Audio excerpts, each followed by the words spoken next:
जी हाँ, what if Rahul Gandhi become PM of India? हो सकता है, नहीं हो सकता, पर कुछ लोगों के लिए ये बड़ा दुखदाई भी हो सकता है और कुछ अकल के अंधों के लिए तो ये खुशी का मौका भी हो सकता है। पर ऐसा कैसे हो सकता है? राहुल गांधी बड़ी मुश्किल से तो एक आधी संसद में सीट जीत पाते हैं, वो पीएम कैसे बन पाएंगे? खैर, इस बारे में तो हमें नहीं पता, हम बात करके देखते हैं अगर वो बन जाते हैं पीएम ऑफ इंडिया। नमस्ते, जय श्री राम। आपका स्वागत है मेरे चैनल में मान्या वर्ल्ड। मेरा नाम है अधीश धीमान। अगर Rahul Gandhi ji PM of India बनते हैं, इसके लिए मैंने कुछ पॉइंटर्स बनाए हैं। Perceived weakness towards adversaries. क्या मतलब है इसका? इसका मतलब है दोबारा हो सकता है 1962 में जो हुआ वह भारत, पाकिस्तान और चाइना के लिए कुछ लीनियंट हो सकता है। उस वक्त भारत घर में घुसकर नहीं मारेगा, भारत के घर में घुस के दूसरे मारेंगे। पर ऐसा कैसे? नहीं, मैं आपको समझाता हूँ। अभी मोदी जी क्या कर रहे हैं?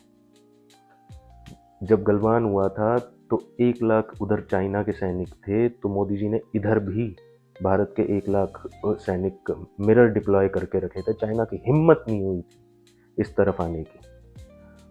पर अगर राहुल गांधी जी पीएम होंगे, ना जी ना, ऐसा नहीं होने वाला।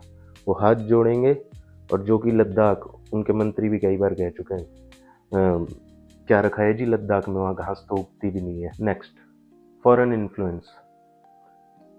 ये कैसे? राहुल गांधी जी, जॉर्ज सोरोस के साथ उनका नाम अक्सर जुड़ता रहता है। आपने ये भी सुना होगा कि कांग्रेस पार्टी जब रूल में थी तो उन्होंने चाइनीज कम्युनिस्ट पार्टी के साथ एक अनकहा मेमोरेंडम साइन कर रखा है, जिसके बारे में देश को कुछ भी नहीं पता। वो किसी देश के साथ क्या डील करें पता ही नहीं चलेगा। वो उनके फ़ायदे के लिए ज़्यादा होगी या भारत के फ़ायदे के लिए, ये कहना बड़ा ही मुश्किल है। और जिस हिसाब से पिछली कांग्रेस की सरकारें रही हैं, तो ये कहना ज़्यादा आसान है कि वो उन्हीं के फ़ायदे के लिए ज़्यादा अच्छी होगी, बजाय कि भारत के फ़ायदे के लिए। Defence preparedness. अब ऑपरेशन सिंदूर के टाइम आपने देखा होगा, वहाँ पे पहलगाम में एक अटैक हुआ, उसका जवाब देने के लिए भारतीय सेना, नौसेना, वायुसेना तीनों ही उसी वक्त तैयार थे। पर नहीं, अगर इस वक्त भी कांग्रेस सरकार होती या राहुल गांधी जी पीएम होते तो ऐसा कतई नहीं होता। पहले इन्वेस्टिगेशन बैठाई जाती, फिर पाकिस्तान के आगे हाथ पांव जोड़े जाते, फिर अगर ऐसा कुछ फैसला लिया भी जाता कि अटैक करना है या नहीं करना, या फिर मान लीजिए कि पाकिस्तान भी अगर अचानक से अटैक कर देता, तो उस वक्त आर्मी की प्रिपेयर्डनेस, आर्मी तो अपनी तरफ से रेडी रहेगी, पर सरकार कैसे फैसले लेती है ये मायने रखता है। आइए अब बात करते हैं इकोनॉमी के बारे में। अगर राहुल गांधी जी पीएम बनते हैं तो इकोनॉमी का हाल क्या होगा? इकोनॉमी का हाल सर जी वैसा ही होगा जो 2014 से पहले था। 2014 से पहले भारत विश्व की 10वीं सबसे बड़ी जीडीपी थी, और अब भारत विश्व की चौथी सबसे बड़ी जीडीपी है, जो कि तीसरे की तरफ बढ़ रही है। इकोनॉमी का हाल वैसा ही होगा जैसा कि 2014 से पहले हुआ करता था। महंगाई दर इतनी ज़्यादा होंगी, गरीब पिसता रह जाएगा। इकोनॉमिक स्टेबिलिटी वैसी ही होगी जैसी 2014 से पहले थी। वाहियात, सही में वाहियात। भारत की इकोनॉमिक स्टेबिलिटी डायरेक्टली लिंक करती है भारत की डिफेंस फोर्सेस से भी, जो अभी हमने डिस्कस करा। राहुल गांधी जी अगर पीएम होंगे तो वो डिफेंस को कैसे ट्रीट करेंगे। जो मार्केट में इन्वेस्टर्स हैं वो मार्केट में पैसा डालने से डरेंगे, क्योंकि जिस देश की डिफेंस या फिर जिस देश की सिक्योरिटी का ही डामाडोल चलता रहेगा, उसमें कौन पैसा डालेगा। इसके बाद राहुल गांधी जी की फ्रीबी पॉलिसीज। राहुल गांधी जी अलग अलग तरह की फ्रीबी पॉलिसीज चलाना चाहते हैं। पता नहीं कल को वो क्या फ्री में बांटने लगे। एक टीवी ले लो, मुझे वोट दो, एक टीवी ले लो, मुझे वोट दो, एक स्कूटर ले लो। इस तरीके से देश नहीं चल सकता।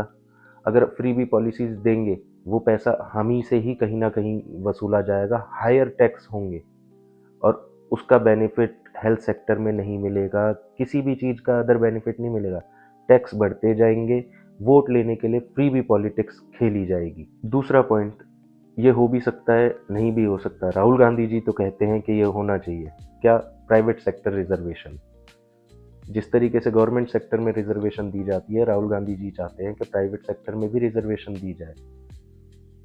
इस तरीके से देश चलाना चाहते हैं वो। Third point, religious and cultural identity. अगर राहुल गांधी जी पीएम बनते हैं तो उनका फोकस माइनॉरिटीज की देखरेख के लिए ज़्यादा होगा बजाय मेजॉरिटी हिंदू के। वो कैसे? जो अभी मोदी जी ने आर्टिकल 370 एब्रोगेट करा था, हो सकता है वो उसको वापस ले आए। हो सकता है राम मंदिर वाला केस फिर से खुल जाए, या फिर कृष्ण जन्मभूमि, काशी विश्वनाथ मंदिर के जो केस हैं वो हमेशा के लिए बंद कर दिए जाएं। हम लोग चाहते हैं कि हमारे मंदिर हमें सौंप दिए जाएं, गवर्नमेंट कंट्रोल से हटके हिंदू ही अपने मंदिरों की देखरेख करे, उनको मैनेज करे। उनमें जो चंदा इकट्ठा होता है वो हिंदुओं के काम के लिए लिया जाए, ना कि किसी को हज भेजने के लिए। ये सब सपने ही रह जाएंगे, ये कभी नहीं पूरे होंगे। Fourth point, leadership and governance. जिस तरीके से मनमोहन सिंह जी सोनिया गांधी जी के आगे पीछे घूमते रहते थे, राहुल गांधी जी किसी के आगे पीछे तो नहीं घूमेंगे, पर उनको घुमाने वाले बहुत से उनके सलाहकार हैं।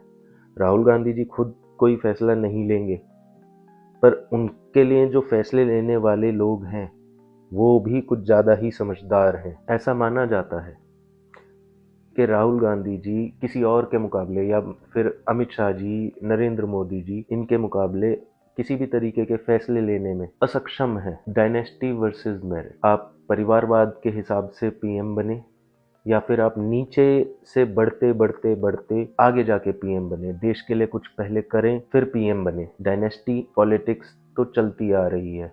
राहुल गांधी जी, सोनिया गांधी जी, इंदिरा गांधी जी, पंडित जवाहरलाल नेहरू जी। ऐसा कब तक चलेगा? तो बात अब यहाँ पे आती है कि हम क्या चाहते हैं। हम ऐसा तो बिल्कुल भी नहीं चाहते कि भारत गर्त में चला जाए। हम बस यही चाहते हैं कि भारत दिन दुगनी रात चौगनी तरक्की करता रहे। उसके लिए हमें एक सक्षम सरकार बनाते रहना होगा, जैसे अभी भी है। इस चीज का हमें हमेशा ही ध्यान रखना होगा। धन्यवाद।